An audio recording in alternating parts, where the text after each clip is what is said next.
Kapag mayroong gustong bagay ang isang python ay gagawin ang lahat para makuha ito hanggang ito ay makain.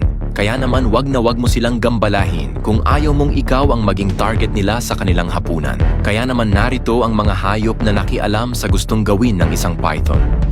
Number 1. Crocodile. Narito na ang ultimate laban ng mga reptile. Buwaya laban sa python. Makikita agad na walang laban ang buwaya sa malaking ahas na ito. Mukhang isang inang buwaya ito na nagbabantay sa kanyang mga itlog. Pero mukhang magiging mga ulila ang mga itlog na ito dahil iniikot ng python ang katawan ng buwaya. Pero, sandali, may dalawang lalaking may mga stick na tumutulong sa buwaya. Nailigtas nila ito. Ang mga buwaya ay naglalagay ng mga itlog sa iba't ibang lugar tulad ng mga butas o pugad na tumpok ng mga halaman. Depende sa uri. Karaniwan, ang pugad ay hinuhukay sa buhangin, habang ang pugad na tumpok ay gawa sa mga halaman. Ang tagal ng pagpapakandong ay maaaring mula ilang linggo hanggang 6 na buwan.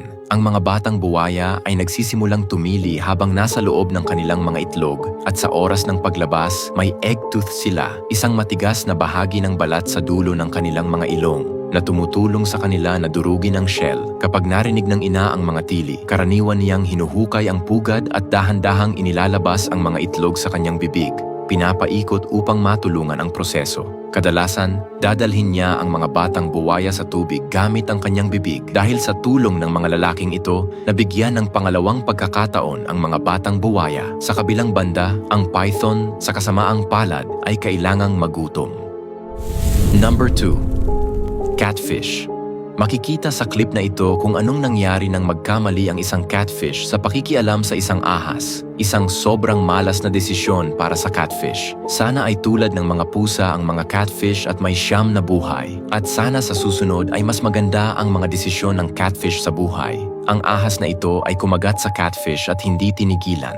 Nakakatakot, lalo na't ang mga ahas ay kayang lunukin ang mga hayop na mas malaki pa kaysa dito. Isang bagay ang sigurado, ayokong maging catfish na ito. Talaga namang nakakatakot ang kaharian ng mga hayop.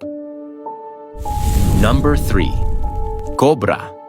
Isang nakakatakot na pangyayari na na-capturing sa isang dramatic na larawan na kamakailan lang ay ipinost sa Imgur ay nagpapakita ng isang mabagsik na laban sa pagitan ng dalawang malalaking ahas na tinatawag na reticulated python at king cobra. Pareho silang matatagpuan sa Timog Silangang Asya at kabilang sa pinakamalalaking ahas sa buong mundo. Pareho ring delikado ang mga ahas na ito. Ang reticulated python ay ang pinakamalaki at pinakamabigat na ahas sa mundo na umaabot ng 23 talampakan ang haba at may bigat na 165 pounds at may malakas na kakayahan sa pag-ipit. Samantalang ang king cobra naman ay maaring umabot ng 18 talampakan ang haba at may bigat na 20 pounds at may sapat na neurotoxins sa kagat nito na kayang pumatay ng isang Asian elephant. Nang magkaharap ang dalawang ahas na ito, parehong hindi nakaligtas. Mahirap tukuyin kung saan nagtatapos ang katawan ng isa at nagsisimula ang isa pa mula sa larawan. Sa simula, nakakapit ang panga ng cobra sa leeg ng python,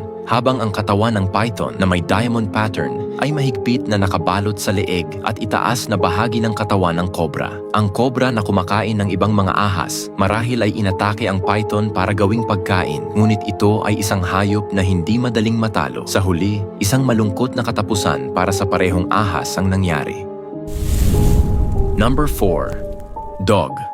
Gusto mo bang makita kung ano ang tunay na tapang at lakas ng loob? Huwag mong tingnan ang grupo ng mga tao na nakatambay lang at pinapanood ang isang asong inaasambol ng python nang hindi tumutulong. Isipin mo ang aso na mismo. Ang mid-sized na asong ito ay mukhang nasa matinding panganib nang makaharap ang isang malaking python. Nagsisigaw ito ng tulong pero walang dumating kaya't naghukay ito ng lakas mula sa loob. Sa kabila ng takot at sakit mula sa kagat at pag-ipit ng python, nakipaglaban ito, kumagat at kumalabit hanggang sa pagkatapos ng isang matinding laban, nakatakas ito sa wakas.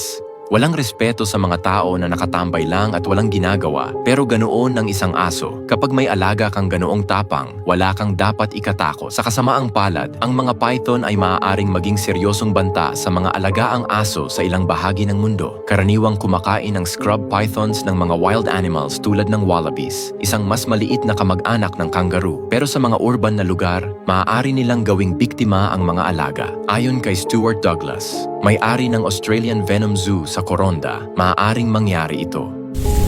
Number 5. Tiger.